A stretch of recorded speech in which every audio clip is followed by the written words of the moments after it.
ISRO NASA இணைந்து 12,750 கோடி ரூபாய் செலவில் உருவாக்கியுள்ள நிசார் செயற்கைக்கோள் வெற்றிகரமாக விண்ணில் ஏவப்பட்டது. இந்த செயற்கைக்கோள் பூமியை அங்குலம் அங்குலமாக துல்லியமாக படம் பிடித்து அனுப்பும். ஆகஸ்ட் 1ஆம் தேதி முதல் இந்தியாவுக்கு 25% வரி விதிப்பதாக அமெரிக்க அதிபர் டிரம்ப் அறிவித்துள்ளார். உலகிலேயே அமெரிக்க பொருட்களுக்கு இந்தியா அதிக வரி விதிக்கிறது என்றும் டிரம்ப் தெரிவித்துள்ளார். பயங்கரவாதத்தை ஆதரிப்பதை பாகிஸ்தான் நிறுத்தும் வரை சிந்து நதிநீர் ஒப்பந்தம் நிறுத்தி வைக்கப்படும். அவர்களுக்கு இதுதான் தண்டனை என மத்திய வெளியுறவுத்துறை அமைச்சர் ஜெய்சங்கர் தெரிவித்துள்ளார்.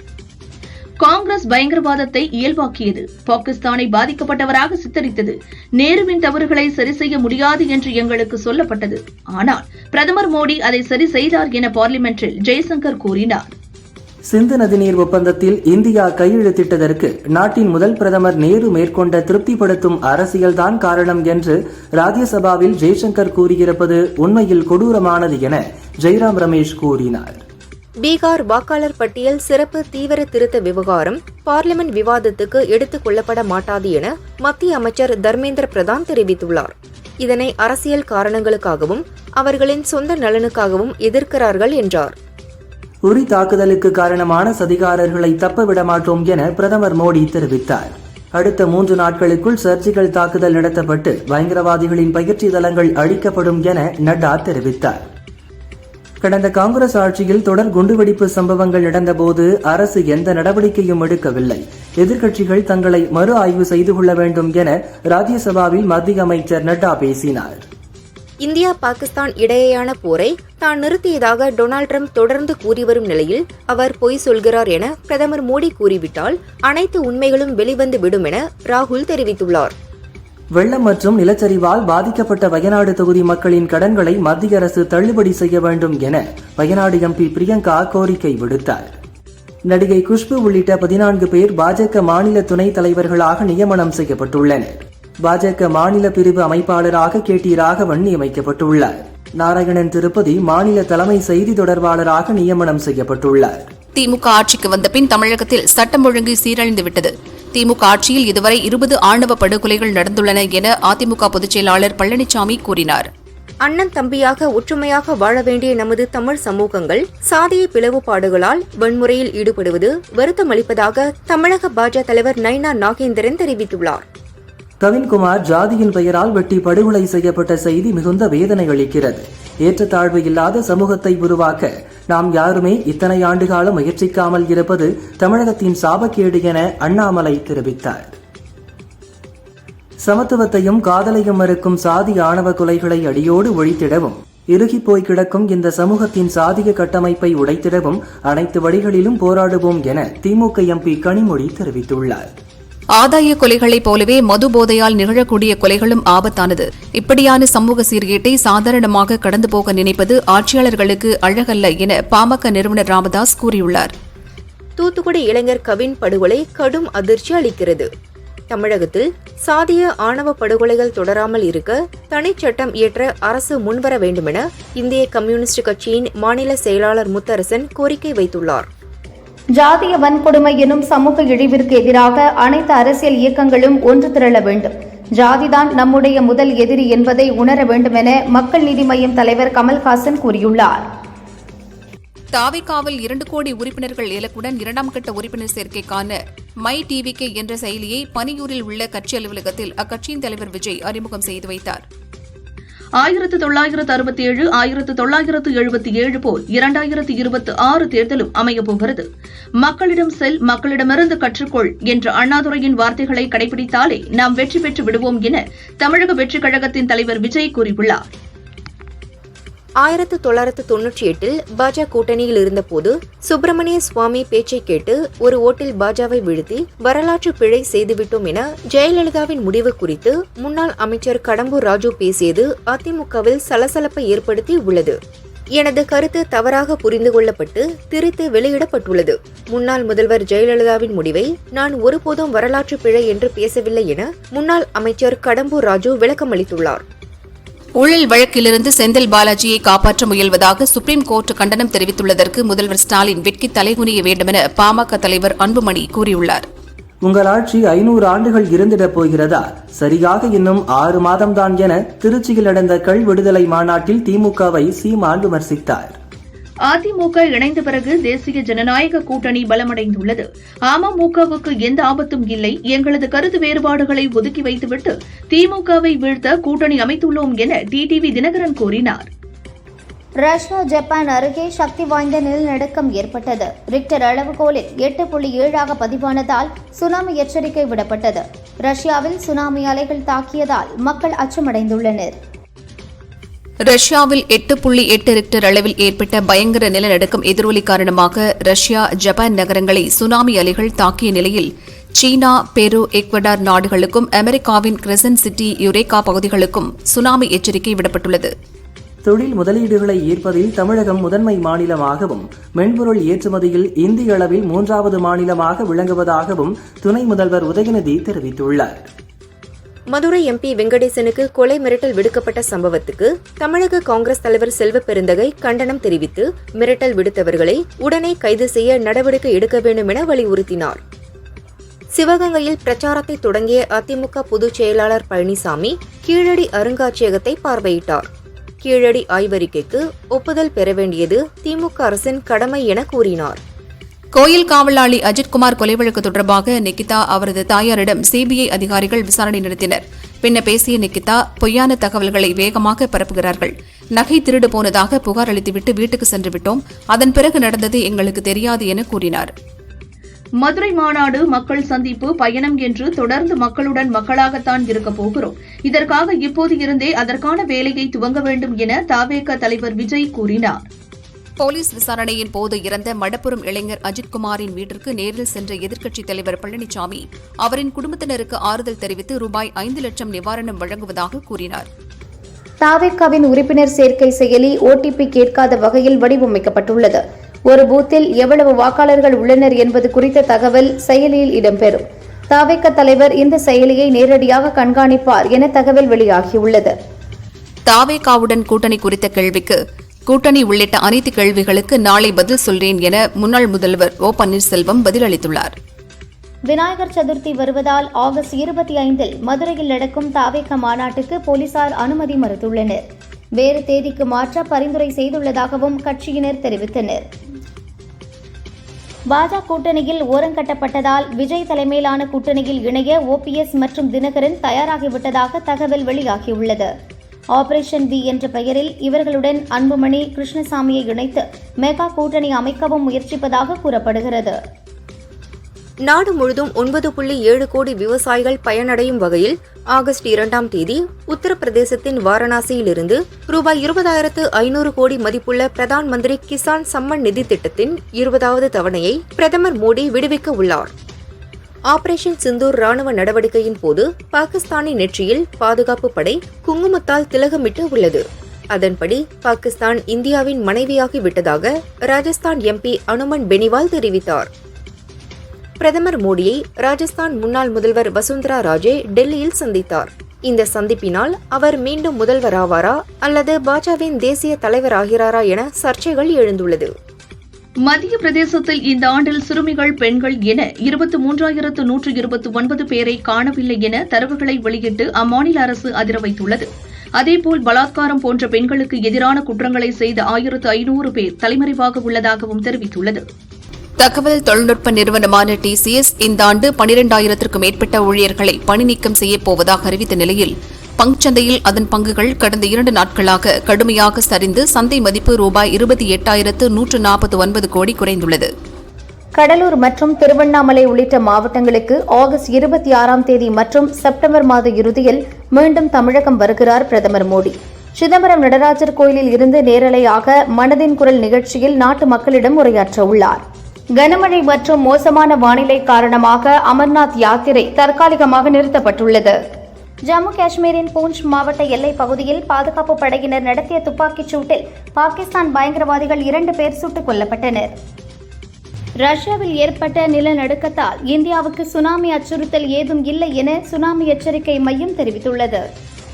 ராணிப்பேட்டை மாவட்டம் சோளிங்க ஸ்ரீராம் நகரில் உள்ள முத்துமாரியம்மன் கோயிலில் உலக நன்மை வேண்டி 108 பால்குட ஊர்வலம் நடந்தது. பின்னர் அம்மனுக்கு பாலபிஷேகம் நடைபெற்றது. சதுரகிரி மலைப்பகுதியில் ஏற்பட்ட தீ அணைக்கப்பட்டதால் பக்தர்கள் மீண்டும் கோயிலுக்கு மலையேற அனுமதிக்கப்பட்டனர். இன்று காலை 6 மணி முதல் ஏராளமான பக்தர்கள் மலையேறி சுவாமி தரிசனம் செய்து வருகின்றனர். ஆடி வளர்பிறை சஷ்டியை முன்னிட்டு கோவை கோவில்களில் சிறப்பு வழிபாடு நடைபெற்றது. சக்தி விநாயகர் கோவில், பாலமுருகன், குப்பிச்சிப்பாளையம், பாலதண்டாயுதபாணி சுவாமி, சுந்தராபுரம், சுப்பிரமணிய சுவாமி கோவிலில் பக்தர்கள் பரவசத்துடன் தரிசித்தனர். மேற்கு திசை காற்றின் வேக மாறுபாடு காரணமாக தமிழகத்தில் ஆகஸ்ட் 2 முதல் 5ஆம் தேதி வரை கனமழைக்கு வாய்ப்புள்ளதாக சென்னை வானிலை ஆய்வு மையம் தெரிவித்துள்ளது. கோவை குற்றாலத்தில் நீர்வரத்து சீரானதால் நாளை முதல் வழக்கம் போல குற்றாலம் சுற்றுலா தலம் திறக்கப்படும் என வனத்துறை அறிவித்துள்ளது. சென்னையில் கடந்த மாதம் தொடங்கப்பட்ட மின்சார பஸ்களால் அரசுக்கு 90 லட்சம் ரூபாய் மிச்சமாகியுள்ளது.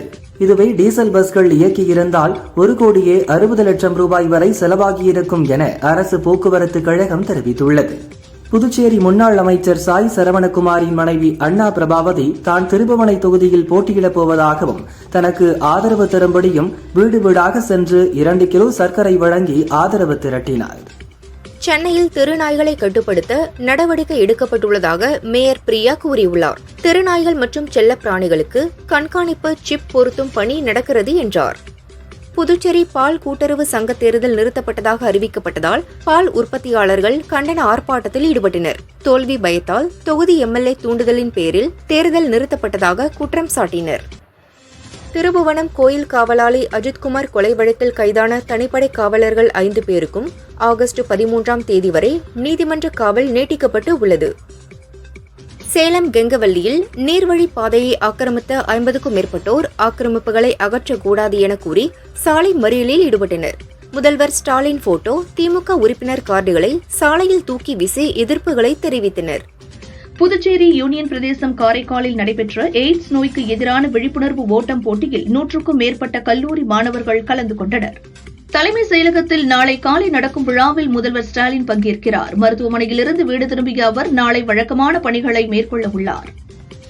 அண்ணாதுரை வழியில் செல்ல இன்னொரு கட்சி எதற்கு தம்பி என்று விஜய்க்கு தமிழிசை சவுந்தரராஜன் கேள்வி எழுப்பியுள்ளார். தவிகவினர் எப்போதும் மக்களிடமிருந்து விலகி இருந்தவர்கள் என்றும் கூறினார். ஓசூரில் 8 புதிய மகளிர் விடியல் பஸ் சேவைகளை அமைச்சர் சக்கரபாணி கொடியசைத்து துவக்கி வைத்தார். இதனால் கிராம மக்களும் பள்ளி கல்லூரி மாணவர்களும் மகிழ்ச்சியடைந்துள்ளனர். மெட்ரோ ரயில் நிலையங்களில் தூய்மை மற்றும் நடத்தை விதிமுறைகளை மீறும் பயணிகளுக்கு அபராதம் விதிக்கப்படும் என சென்னை மெட்ரோ ரயில் நிறுவனம் தெரிவித்துள்ளது. கோவையில் வெள்ளியங்கிரி ஆண்டவர் கோயிலின் உப கோயிலான மாதம்பட்டியில் உள்ள அன்னபூரணி அம்மன் கோயிலுக்கு சொந்தமான 55 கோடி ரூபாய் மதிப்பிலான 11 ஏக்கர் நிலம் கோர்ட் உத்தரவின் பேரில் மீட்கப்பட்டது. கடலூர் மாவட்டம் மஞ்சக்குப்பத்தல் மாநகராட்சியின் குப்பை வண்டியில் 100க்கும் மேற்பட்ட வாக்காளர் அடையாள அட்டைகள் குவியலாக கிடந்தது பரபரப்பை கிளப்பியுள்ளது. அதனை குப்பையில் யார் போட்டது என வட்டாட்சியர் விசாரணை நடத்தி வருகின்றனர். திருப்பத்தூர் அரசு பொது மருத்துவமனையில் பெண்கள் மற்றும் தீவிர சிகிச்சை பிரிவுகளில் 2 நாட்களாக மின்கசிவின் காரணமாக மின்சாரம் துண்டிக்கப்பட்டுள்ளதால் நோயாளிகள் அவதியடைந்தனர். திருச்சி மாவட்டம் தொட்டியத்தில் அமைச்சர் நேருவின் ஆதரவாளர் தங்கவேலுக்கும் முசிறி எம்எல்ஏ தியாகராஜனின் ஆதரவாளர் முருகானந்தம் ஆகியோருக்கும் இடையே மோதல் ஏற்பட்டது. ஒருவரை ஒருவர் தாக்கிக் கொண்டனர். பின்னர் இருவரும் ஹாஸ்பிட்டலில் அட்மிட் ஆகினர். தமிழகத்தில் எம்பிபிஎஸ் மாணவர் சேர்க்கைக்கான கலந்தாய்வு இன்று தொடங்கி நடைபெற்று வரும் நிலையில் அதில் 25 மாணவர்கள் போலீஸ் சான்றிதழை சமர்ப்பித்தது கண்டுபிடிக்கப்பட்டுள்ளது. 25 பேர் மீதும் குற்றவியல் நடவடிக்கை எடுக்கப்படும் என மருத்துவக் கல்வி இயக்குநரகம் தெரிவித்துள்ளது. அதிமுக பொதுச் செயலாளர் பழனிசாமி வருகையையொட்டி திருப்பத்தூர் பகுதியில் அனுமதியின்றி ராட்சத பலூன் பறக்கவிட்டதாக முன்னாள் எம்எல்ஏ உமாதேவன் மீது போலீசார் வழக்கு பதிவு செய்தனர். குற்றாலத்திலிருந்து பழைய குற்றாலம் நோக்கி சென்ற ஆட்டோ மீது வேன் மோதியது. ஆட்டோவில் இருந்த சென்னையைச் சேர்ந்த யாஸ்மின் என்ற பெண் பலியானார். 8 பேர் காயமடைந்தனர். திருப்பத்தூர் மாவட்டம் வாணியம்பாடி அடுத்த ஜாஃப்ராபாத் ஊராட்சியில் தெருநாய்களை கட்டுப்படுத்த கோரி அப்பகுதி மக்கள் ஜாஃப்ராபாத் ஊராட்சி மன்ற அலுவலகத்தை முற்றுகையிட்டு போராட்டம் நடத்தினர். கேரள மாநிலம் திருச்சூர் பகுதியைச் சேர்ந்த ரோஹிணி திருவனந்தபுரம் விரைவு ரயிலில் சென்னைக்கு வந்தபோது ஜோலார்பேட்டை அருகே ரயிலில் இருந்து தவறி விழுந்து இறந்தார். ஜோலார்பேட்டை ரயில்வே போலீசார் விசாரிக்கின்றனர். திருப்பத்தூர் மாவட்டம் புதுப்பேட்டை அருகே அங்கன்வாடி சென்ற 5 வயது குழந்தையை கடத்த முயன்ற பெண்ணை சுற்றி வளைத்த பொதுமக்கள் தர்மாடி கொடுத்து போலீசிடம் ஒப்படைத்தனர். திருவாரூர் அருகே வேலங்குடியைச் சேர்ந்த பெற்றோரை இழந்து உறவினர் பராமரிப்பில் வளர்ந்த பார்வை இழந்த மாற்றுத்திறனாளி வர்ஷா குரூப் 2 தேர்வில் வெற்றி பெற்று துணை வணிக வரித்துறை அலுவலராக தேர்வாகியுள்ளார். கோவை அவினாசி மேம்பாலத்தில் சில மாதங்களுக்கு முன் எரிவாயு டேங்கர் கவிழ்ந்து விபத்து ஏற்பட்டபோது மீட்புப் பணிக்காக அங்கிருந்த 4 அடி உயர திருவள்ளுவர் சிலை அகற்றப்பட்டது. இன்று மீண்டும் அதே இடத்தில் புதுப்பொலிவுடன் திருவள்ளுவர் சிலை நிறுவப்பட்டது. ஒகேனக்கல் காவிரி ஆற்றுக்கு நீர்வரத்து 88,000 கன அடியாக குறைந்துள்ளது. சுற்றுலாப் பயணிகள் பாதுகாப்பு கருதி குளிப்பதற்கும் பரிசல் இயக்கவும் போடப்பட்ட தடை தொடர்ந்து 4வது நாளாக நீடித்து வருகிறது. காவிரியில் ஏற்பட்டுள்ள வெள்ளப்பெருக்கால் நாமக்கல், குமாரபாளையம் காவிரி கரையோர பகுதிகளான மணிமேகலை தெரு, இந்திரா நகர், அண்ணா நகர், கலைமகள் வீதி உள்ளிட்ட பகுதிகளை வெள்ள நீர் சூழ்ந்தது. சுமார் 75 குடும்பங்கள் பள்ளிகளிலும் திருமண மண்டபங்களிலும் தங்க வைக்கப்பட்டுள்ளனர். தமிழகத்துக்கான கல்வி நிதியை மத்திய அரசு விடுவிக்க கோரி தொடரப்பட்ட வழக்கு சுப்ரீம் கோர்ட்டில் ஆகஸ்ட் 1ஆம் தேதி விசாரணைக்கு வருகிறது. சென்னையில் இன்று ஆபரண தங்கத்தின் விலை சவரனுக்கு 480 ரூபாய் உயர்ந்து 1 சவரன் 73,680 ரூபாய்க்கு விற்பனையாகிறது. 1 கிராம் 9,210 ரூபாய்க்கு விற்கப்படுகிறது.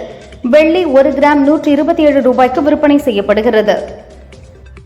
விருதுநகர் மாவட்டத்தில் மத்திய அரசு அனுமதி வழங்கிய பட்டாசு ஆலைகளில்தான் அதிக விபத்து நடந்துள்ளதாக தென்மண்டல பசுமை தீர்ப்பாயத்தில் தமிழக அரசு தெரிவித்துள்ளது. நடிகர் பவர் ஸ்டார் சீனிவாசன் 1000 கோடி ரூபாய் கடன் வாங்கி தருவதாக கூறி 5 கோடி ரூபாய் வரை ஏமாற்றிய மோசடி வழக்கில் டெல்லியின் பொருளாதார குற்றப்பிரிவு போலீசார் கைது செய்தனர். செக் மோசடி வழக்கில் பிரபல திரைப்பட தயாரிப்பாளர் சரவணன் கைது செய்யப்பட்டுள்ளார். கடந்த 2017 கண்ணப்பன் என்பவரிடம் 1.3 கோடி ரூபாய் பணம் பெற்று மோசடியில் ஈடுபட்டதாக கூறப்படுகிறது. நெல்லை ஐடி ஊழியர் கவின் ஆணவ கொலை வழக்கு சிபிசிஐடிக்கு மாற்றப்பட்டுள்ளது. கவினின் தாயார் கொடுத்த புகாரின்படி பாளையங்கோட்டை போலீசார் 7 பிரிவில் வழக்கு பதிவு செய்தனர். தென்காசி மாவட்டம் புளியரை பகுதியைச் சேர்ந்த ஹரிஹரன் 2017ஆம் ஆண்டு முன்பகை காரணமாக வெட்டிக் கொல்லப்பட்டார். இந்த வழக்கில் கைதான சங்கிலி, நவாஸ்கான் ஆகியோருக்கு இரட்டை ஆயுள் தண்டனை மற்றும் 10,000 ரூபாய் அபராதம் விதித்து தென்காசி கோர்ட் தீர்ப்பு வழங்கியது. இளைஞர் கவின் ஆணவ கொலை செய்யப்பட்ட வழக்கில் கைதான சுர்ஜித் மீது குண்டர் சட்டம் பாய்ந்தது.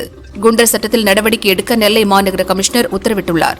திருவள்ளூரில் சிறுமியை பாலியல் வன்கொடுமை செய்த வழக்கில் கைதாகி போலீஸ் காவலில் உள்ள ராஜி விஸ்வகர்மாவை சம்பவ இடத்திற்கு அழைத்து சென்று போலீசார் விசாரணை நடத்தினர்.